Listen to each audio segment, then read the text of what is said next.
Welcome back to a farm west of Boring, where life is anything but boring. Today we're going to take a trip up in Washington to visit a fellow named Trevor and take a look at his Woodland Mills sawmill and see what he's up to up there.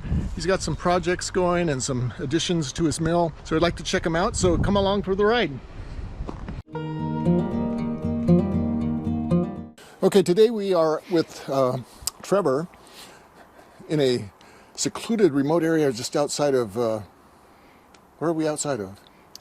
Vancouver, Washington. Vancouver, Washington. Just north. Because if we were south of Vancouver, Washington, we'd be in Oregon. So we'd be in Portland, yeah. Yeah, we don't want to go there. So we're going to do a little interview here. So what I'm going to start with here is we're outside of the sawmill here. We've got a Woodland Mills sawmill, and that's a 126, is it? Yep, it's a 126. And with a 14 or a 14 horsepower engine? Yeah, 14 horsepower Kohler engine. So, and it's got one extension on it, so I can do 16 and a half, I think, length is the total. Yeah, I think 1610, I think, if I'm not mistaken. Yep, somewhere around there. What do you like about this area where you're at here? It's quiet for the most part, pretty remote. Kind of, you know, I'm not too worried about making a bunch of noise and having a big stack of offcuts, even though it's the bane of my existence, and you know, it's always something to clean up around your sawmill. But yeah, just the tranquility of being in the woods. And you got about 5 acres here? Yep. What do you dislike? What do you dislike about being here? There's not much. I would say, you know, when I need to go to like Home Depot or something to get some hardware or something, obviously I don't go there for lumber anymore. Yeah. But if I need to go to a big box store, it's a bit of a drive, so I gotta take into account the time to get there and the time back, and then. What about family? You have a family here? Yep, a couple kids, and yeah, we have some chickens as well, and a dog, a couple cats. We used to have goats, but we are out of the goat business now. What did you do, or what do you do for a career? How do you make a living? So my career has been as a photo retoucher. So I'm originally from the East Coast. Lived in New York City for 7 years or so. Worked in advertising as a digital artist. So did a lot of ads and stuff like that. So I was in a dark room on a computer for most of my career. Now I just freelance here and there, and kind of making the transition into more fine woodworking. So right before COVID hit, you know, when the lumber prices went up, I was looking to build my shop to do woodworking and metalworking, to do like more furniture, fine home goods. Veil and Dagger is my brand that we had a company, it was like soy candles and handmade soap and beard oil, and I'm transitioning that now into more woodworking fine goods for the home. Yeah, beard oil. Hey, I could use some of that. Yeah. We'll have to hook you up. So yeah, I did the math and I was like, okay, what is it going to cost to frame out the shop that I want this size? Just the lumber alone was, I think, more than the cost of the mill at the time. And I was like, okay, done. I'm getting a sawmill. And then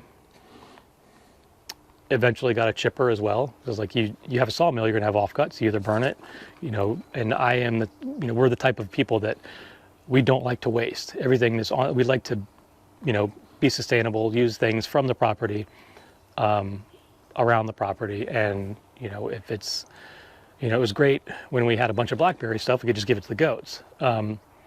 But with like trees, you know, it's turning into wood chips or firewood or lumber. So that's how you got interested in sawmills then? Yeah, I kind of went down the YouTube rabbit hole and watched Sawing with Sandy a lot, still do. And Out of the Woods, Forestry, the guy in Nathan in Tennessee, yeah. So yeah, I was bouncing back and forth between those channels, and Lumberjack, who I kind of modeled my sawmill shed after his. So yeah, I went down that rabbit hole and I was just like, this is for me. You know, I come from My father, is a contractor, is a carpenter. My grandfather was a carpenter, and growing up working in a wood shop was second nature. So I'm like, you mean I have all these trees already, and even the ones that are just down, why not take those and make my own lumber? And after making my own lumber, there's putting the roof on the kids' tree house, and I'm looking at these 2x6s rough cut that I made from logs. I'm like, these are way better than store-bought. I'm just like, if I have to, buy or use a 2x4 from a big box store, it's just like, it's splitting. It's just like, this is junk.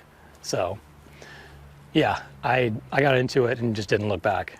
So what got you interested in Woodland Mills, say, as opposed to like Wood-Mizer? Yeah. Well, I looked at Wood-Mizer. I looked at, I think it was Norwood. I think I looked at them too. And then Woodland Mills, the price point was good for me. Wood-Mizer's, they're a great mill, but I wasn't trying to start a business milling for other people. I was doing it for myself. Mm-hmm. I said, okay, I have all these projects that I need to build when we moved here. This is going to get quite expensive if I have to go buy every piece of lumber for all these projects. As having a mill, it's like, well, if I want to sell to friends, family, whatever, sure. But I just want to make my own lumber and make exactly what I need it for. Mm-hmm. Or what size. So it was more like the price point, and I looked at the 122, the 126, and the 130. The 130 was, it was just, my tractor is I think 24 horsepower. It's probably not. It can only handle so much log, so much weight. So I looked at what the tools I had at my disposal. How am I going to load the mill? How am I going to get logs to the mill? Mm-hmm. And the 126 seemed to be, right in that sweet spot of like, 122 is like, I might outgrow that. 126, I think I'll be happy with. 130 might be a little bit too much. And I went with the stationary mill. I didn't think I really wanted to be traveling with the mill on a trailer. This property is kind of hilly. It's not super flat. So I didn't see the need to have it on a trailer, but I will show you my setup. I did get the log loading setup that's on the Woodlander trailer. Mm. I took that, ordered that, and put that on my stationary mill so that I could just roll it up with a winch. So would you recommend, if there was somebody who's out there looking around for sawmills, would you recommend Woodland Mills? Oh, definitely, yeah. I mean, their customer service has been great. I've had some issues. I mean, I came into it like, I know my way around a wood shop. I know how to make things, how to build things, and I've used a bandsaw, and I am mechanically inclined, but there's still a learning curve with just a sawmill in general. But if you're comfortable with small engines and it's basically a bandsaw turned on its side, right, on train tracks, so. What was the question? Yeah, well, would you recommend Woodland Mills? I mean, if there was somebody out there who was watching this and they said, man, I've seen Sandy and I've seen Nathan and I've seen Norwood Mills, but what's going to finally make my decision for going with Woodland Mills? Yeah, I would definitely recommend it. It's because of the price point. It's not like the Lamborghini of sawmills. Mm-hmm. It's more, they do have their issues here and there, but it's nothing like crazy. I mean, if you have a lawnmower, it's going to break. Things are going to fall off because it vibrates. It's everything that moves breaks at some point, and you need to know how to look at it and fix it. And things need to be adjusted, but it's the same thing with any mechanical piece of equipment. Your car needs gas, it needs the oil change, it needs the tires to be inflated to a certain PSI. You have to get to know it. You can't, it's not a Macintosh laptop where you can just click a button and it just works magically. And one of the nice things is the is the Facebook group. You know, on Facebook, you can pretty much go on there and ask any question, and 5 or 10 or 20 or 50 people will chime in and say, hey, here's how I dealt with that problem. Yeah, and that's one thing that also I went on. I think that group. I don't know if it was before or after I bought the Sawmill, but because I did a lot of online research, and I saw that there was a community that was very supportive. Seasoned sawyers and newbies, and I was coming into it like, not complete newbie, but I make dumb mistakes too. And everybody does. There's that saying? There's no such thing as a stupid question. There's only stupid answers. That's right. I think. And maybe. Stupid people. Yeah. I think I got that right. I don't know. Well, let's take a look at your mill. Any upgrades that you've made or additions, and also just maybe certain problems that you've had that you've overcome and figured out how to deal with those?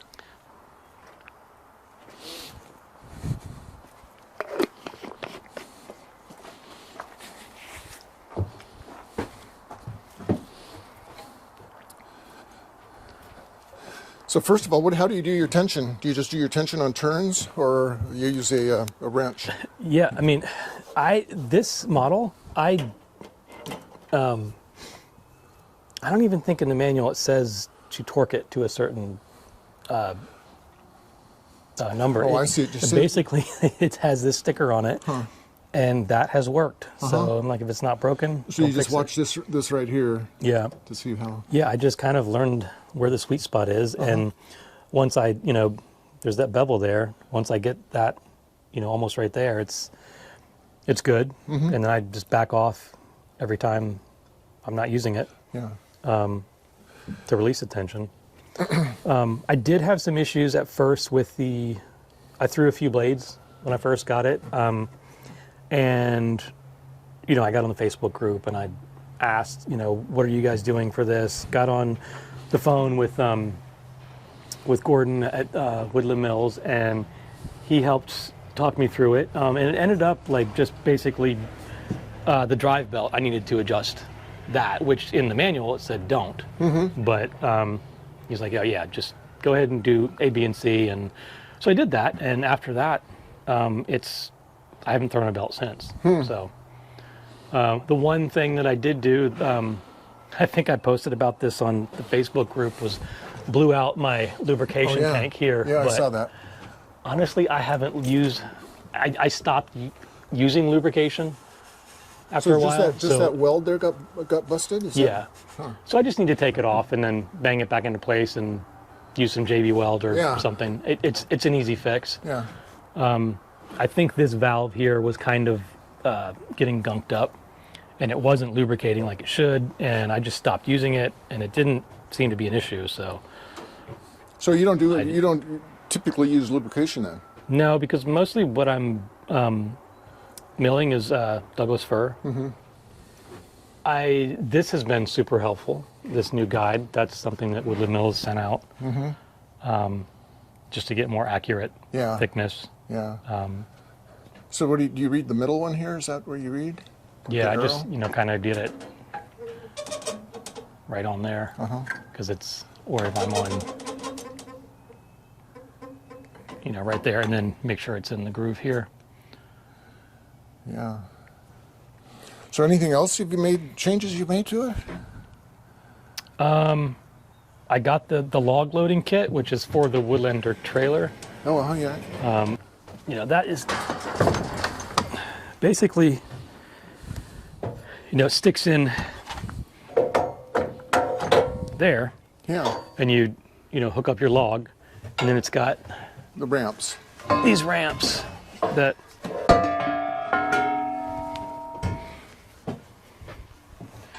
it's going to be hard with these logs, but to stick it in. But this,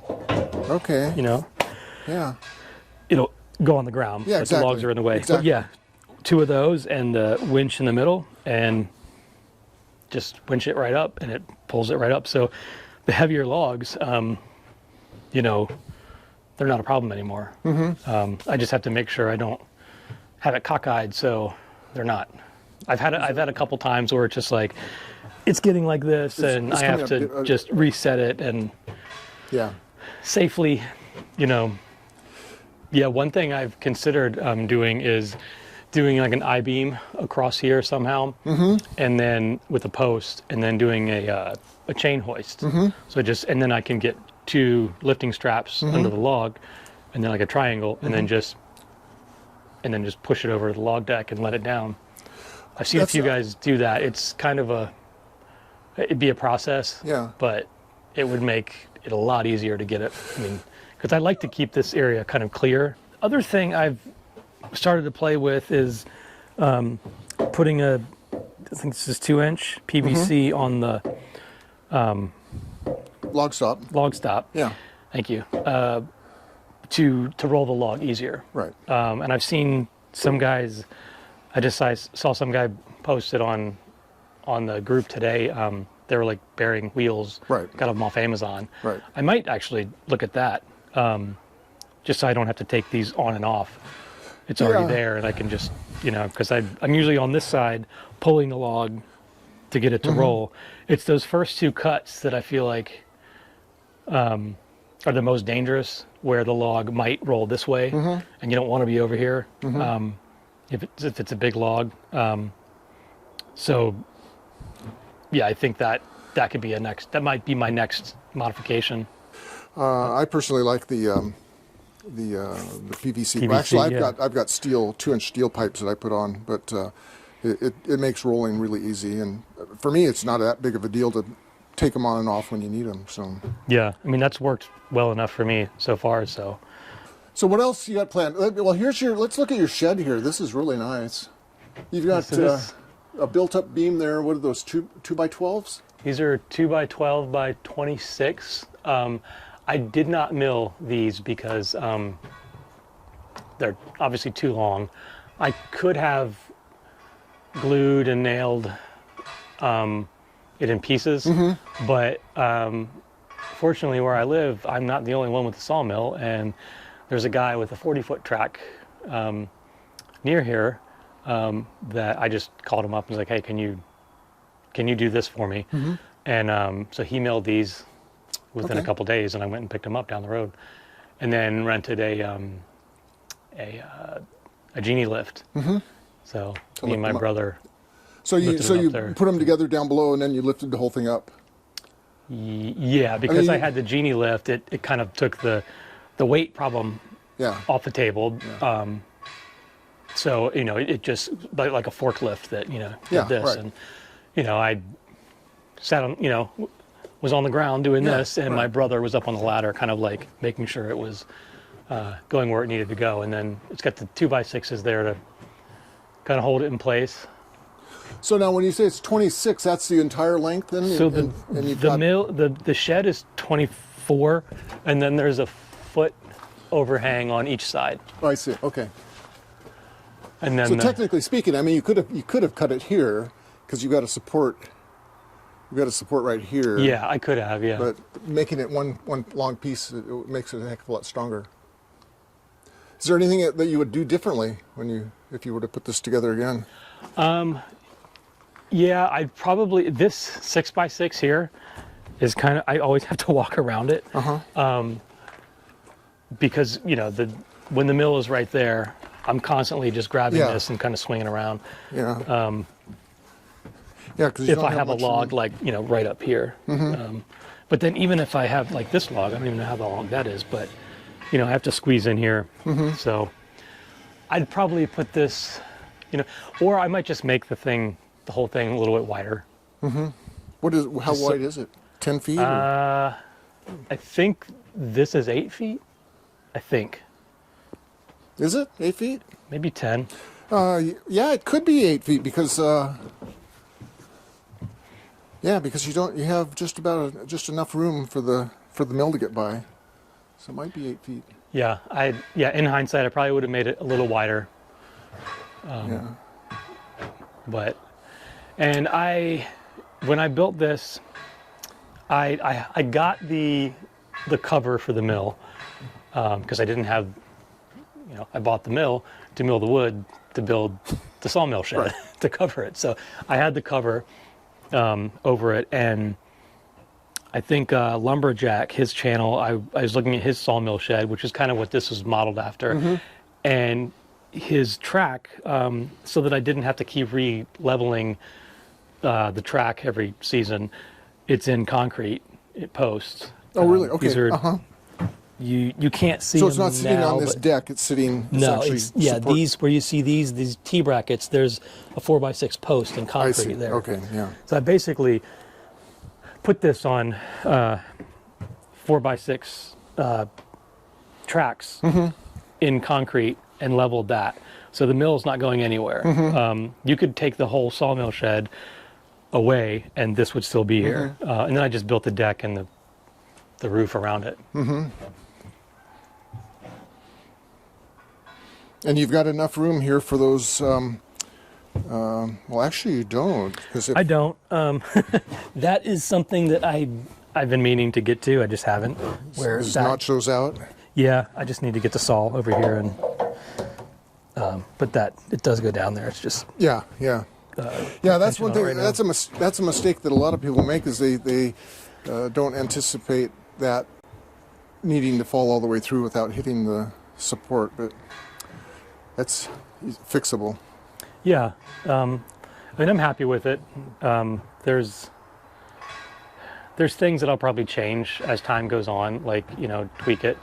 But, it's keeping the rain off of the mill, which was the most important part, protecting the investment. And so I'm in the Pacific Northwest. It rains here all the time. Yeah. So I wanted to be able to mill rain or shine. Right. So. Now, is this beam here? Or is there a seam there, or is that full length also? That is not full length. That one I milled. That is 2x10s, I think, and it's got 1/2-inch plywood in between the beams. Yeah, it's very nice. I like it. Especially like the salt box. Yeah. In the front there. Yeah, it's got a couple holes on it now that I need to patch up because it's repurposed roofing, but it's just on that side. But it's nice because you can be over there loading a log and you're not getting wet. Right. Yeah, it's nice. Fortunately, you don't have as much of a problem with snow like Sandy has. Or people up in the high mountains in Utah or Colorado have right now. Yeah. I also put some LED lights. I have another row of these. I'm in the midst of doing that, but that was a quick way to get lights out here without having power out here. And that it just runs on a DeWalt battery pack. You stick it in there and you have light. Cool. So I see you have a laser here. That doesn't look like that's hooked up.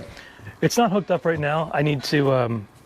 I had it on zip ties here, but I'm going to reconfigure this. It wasn't hitting the log the way I was super happy with, so I'm going to play with this a little bit more. But this is what Sandy has and recommended, so I got that, and I really like it. It just takes a little bit of playing with to get the position right. Yeah. Well, very good. Well, what else can you show me around here? It looks like you have a little bit of a drying area over here. Yep. Yeah, we can walk over there, or we could talk about how I get logs to the mill. Okay. Let's talk about that. Probably. So here's your tractor. Yeah, so this is it's a gray market Yanmar. It's a 2002 D. I think it's 24 horsepower, maybe 20. It's either 20 or 24. Getting information about these tractors sometimes is you have to do some digging because they come from overseas. But it's basically a John Deere with red paint. It's got the front end loader that I put these hooks on, so I can hook chains and lift logs with the loader if need be. Right. I try not to pull them because that's not what it's made for. And back here, this attachment was it's pretty inexpensive, and it's great.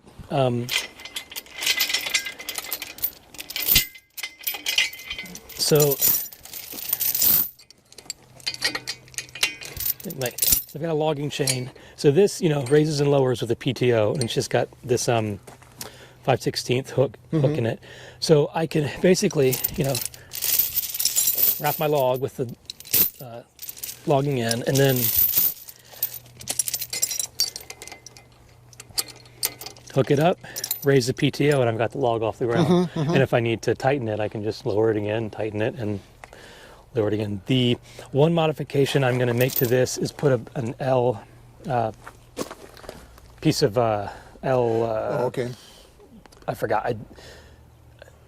Angle iron? Yeah, angle iron. Okay. I was thinking L bracket, but that's not the right word. An angle iron horizontally here with some holes in it, just so I can put the chain kind of in it, so the slack will have a place to go while I'm moving the log. So, yeah, that's actually it's called a 3-point skidder. Yeah, and I believe I bought this on Amazon. Yeah, very very likely. They've got a lot of that. So tell me about your quick connects. So those are from I think it's Pat's. Yeah. These are pretty cool. It just makes attaching the PTO attachment super easy. Those lock in place, and you can just back up and lift it. Because I don't have a quick connect, so this was kind of like a workaround for that. Yeah. And then well, do you have other implements that you use on here, like yeah, I've got a rototiller or a mower or something? I've got an auger, and I've got a box blade. Yeah. It also comes with these holes here. There's a bar that sticks across here that will keep it, and it's got a wing nut that you can set your distance so that when you're backing up to your implement, you're not playing pin the tail of a donkey. Yeah, that's nice. Yeah, and I've got a wood chipper from Woodland Mills as well that hooks on the back. Which, that's right. Yeah. Which has been awesome. Yeah. We can talk about that too. Okay. So then you hook the log up and you yard it right up there, and then I've got another way too.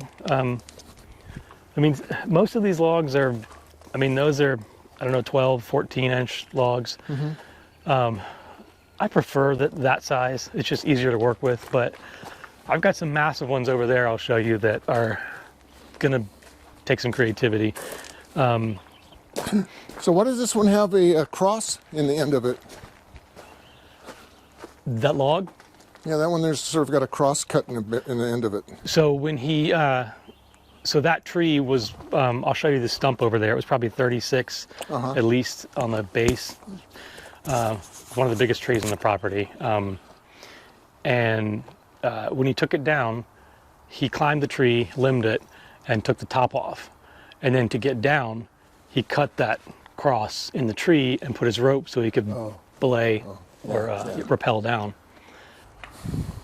So I also use this, which is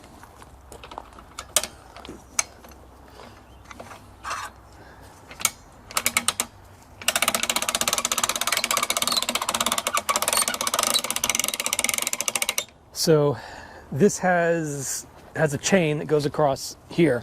So this log arch, I can back up to a log with the ATV and wrap this around it, winch it up, and then put the chain underneath it for more support, and then put this on the back. Yeah. And use a cant hook with the T on it to lift it up and get this underneath Slip it. that under it. And that way the log's completely off the ground. Right. It's a little bit more setup to do it this way. I like this, but putting the skate on, 9 times out of 10, I just skip that part and drag the log. I've seen people put like an old piece of like roofing, like metal, a roofing panel, and just wrap it around, and it just so it doesn't like tear up your yard and stuff, which I thought was kind of neat. And but yeah, that's always a problem because plus like, especially if you're in a really muddy area, or you pick up mud, and you pick up gravel, and then you got to sit there and clean it off or make sure your blade doesn't go through it. try to, I've got a bunch of logs that I knew they were going to be sitting for a while. We had 2 big trees taken down last year, 2 big Douglas firs, and so my first thing was like get them off the ground and get the bark off, so I can buy myself some time, because I knew I was like, it's going to be a while before I can get through all these. So we can walk up there and show you the other logs if you want, and the chipper.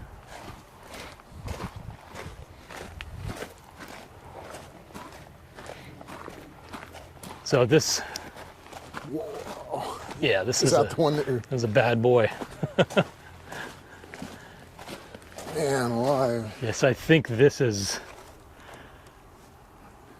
the first log. I'm not quite sure, but What do you use to coat the ends? this is just latex paint. Latex, yeah. Yeah, I do have some anchor seal that I'll use sometimes. It's pretty expensive. It gets expensive. Latex paint, I had a bunch of it, so I figured might as well put it to use. Yeah, so these logs I am going to chainsaw mill Okay. and either cut slabs and take them to the sawmill, or get them to a smaller cant and then take them over.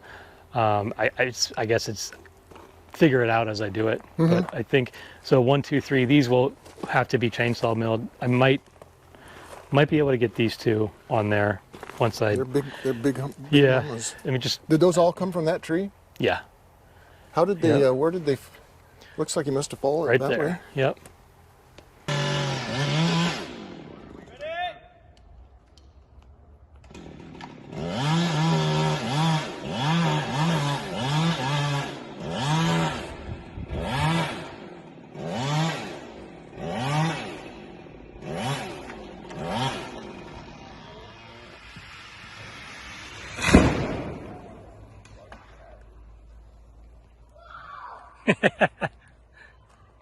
Yeah, there used to be a big groove in the driveway. Wow. Yeah. Yeah, I'm looking at this. At this. They didn't leave much of a hinge on there, but it must have gone down okay. Yeah.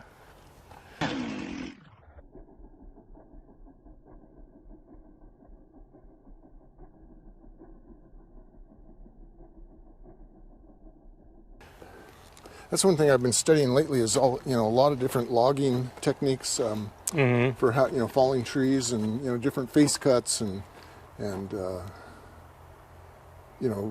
trying to cut a really bad leaning tree down. What things you need to do to make sure you don't barber chair, and it's very interesting. Yeah. All the concepts and stuff you need to know.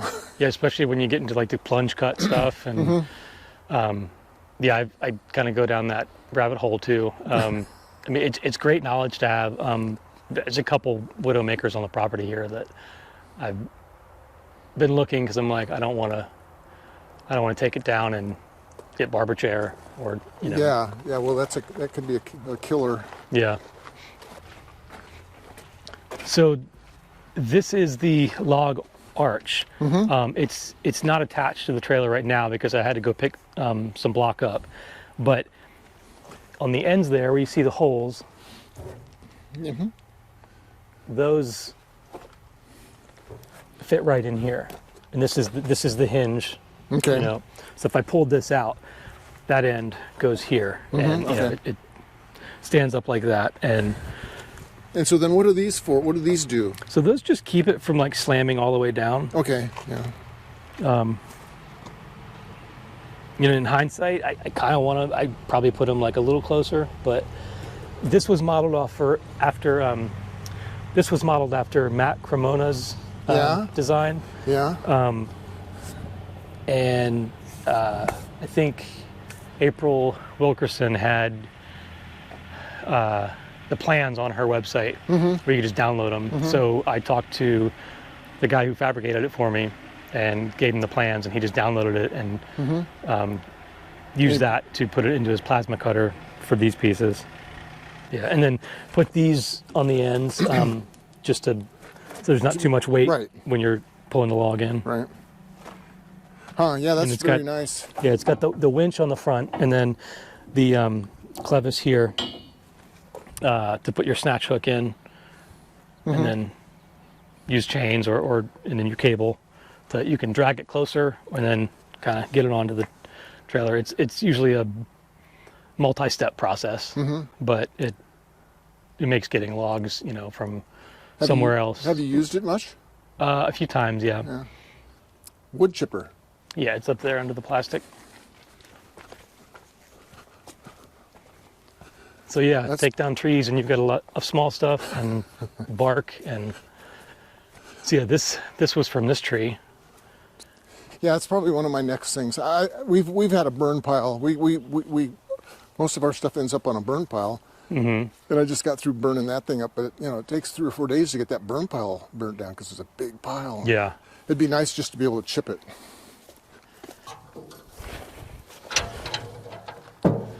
Oh, nice. So yeah, this is the WC48. 46. 46, yeah. So do you like that? Yeah, it's great. I got it for my size tractor. I mean, a bigger one, I wouldn't complain, but